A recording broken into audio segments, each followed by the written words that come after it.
Assalamualaikum warahmatullahi wabarakatuh. Perkenalkan, nama saya Husnul Hatimah dengan stambuk F1S1171024 dari program studi bioteknologi, jurusan biologi, Fakultas Matematika dan Ilmu Pengetahuan Alam, Universitas Halu Oleo.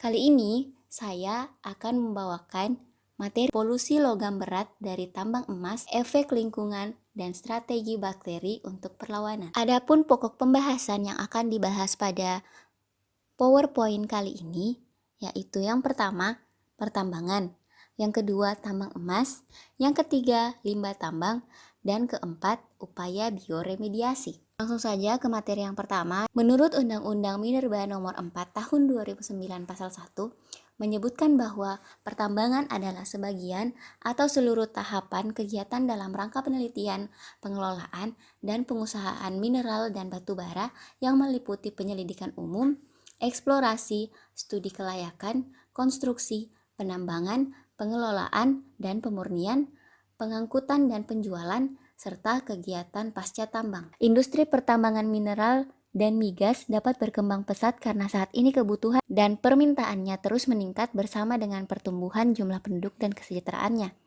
Namun, di balik peningkatan tersebut, terdapat dua permasalahan besar yang dihadapi industri pertambangan, yaitu pertama, cadangan sumber daya alam yang semakin menipis, dan kedua, resistensi masyarakat khususnya masyarakat lokal semakin meningkat dan terungkap dari adanya konflik antara korporasi dan masyarakat lokal, baik diakibatkan karena aktivitas pertambangan itu sendiri maupun konflik kepentingan.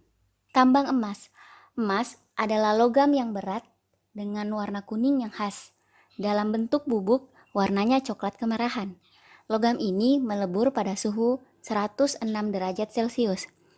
Dampak penambangan emas berarti perubahan lingkungan yang disebabkan oleh kegiatan eksploitasi, baik perubahan sosial, ekonomi, budaya, kesehatan, maupun kondisi alam. Dampak penambangan bisa positif bila perubahan yang ditimbulkannya menguntungkan dan negatif jika merugikan, mencemari, dan merusak lingkungan. Pencemaran lingkungan adalah suatu keadaan yang terjadi karena perubahan kondisi tata lingkungan yang tidak menguntungkan, merusak dan merugikan kehidupan manusia, binatang, dan tumbuhan yang disebabkan oleh kehadiran benda-benda asing seperti sampah, limbah industri, minyak, dan logam berbahaya. Limbah tambang. Penambangan, pengolahan mineral, dan ekstraksi metalurgi adalah tiga kegiatan utama industri pertambangan emas yang menghasilkan limbah. Tiling adalah limbah utama yang dihasilkan dari ekstraksi emas dan mengandung banyak logam berat.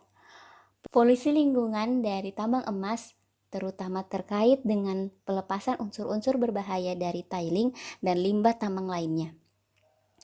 Penyaringan air melalui tumpukan tiling dan kolam tiling yang mengandung sulfida, pekerjaan permukaan dan bawah tanah, limbah, dan batuan pengembangan menyebabkan pencucian sejumlah logam besar. Peningkatan urbanisasi dan industrialisasi telah menyebabkan sejumlah besar kontaminan beracun dilepaskan ke lingkungan di seluruh dunia.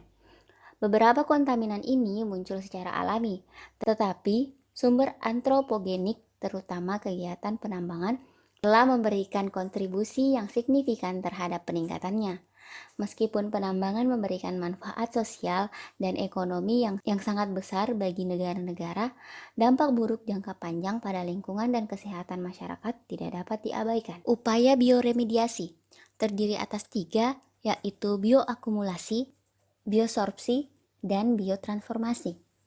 Bioakumulasi yaitu penyerapan logam oleh sel-sel bakteri menghadapi keterbatasan praktis yang signifikan seperti sensitivitas sistem terhadap pH ekstrim, konsentrasi garam yang tinggi, dan ketersediaan kontaminan terhadap bakteri.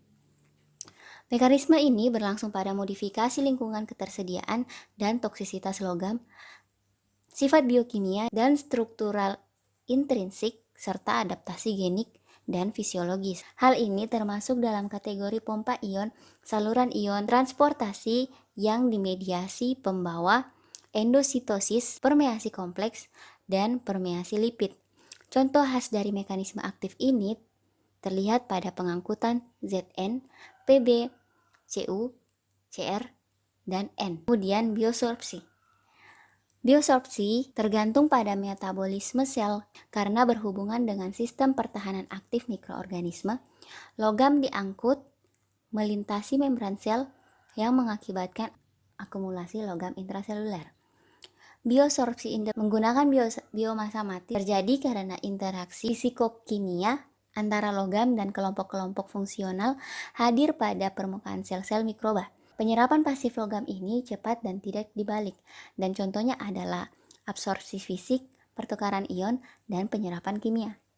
Biotransformasi. Transformasi kimia HM dilakukan melalui banyak proses seperti oksidasi, reduksi, metilasi, dan demitilasi, yang kadang-kadang merupakan produk sampingan dari metabolisme normal bakteri. Transformasi biologis logam adalah mekanisme detoksifikasi yang signifikan yang dilakukan oleh spesies bakteri yang berbeda. Demikianlah materi yang dapat disampaikan. Telah meluangkan waktu untuk menonton video ini. Sampai jumpa di lain waktu. Assalamualaikum warahmatullahi wabarakatuh.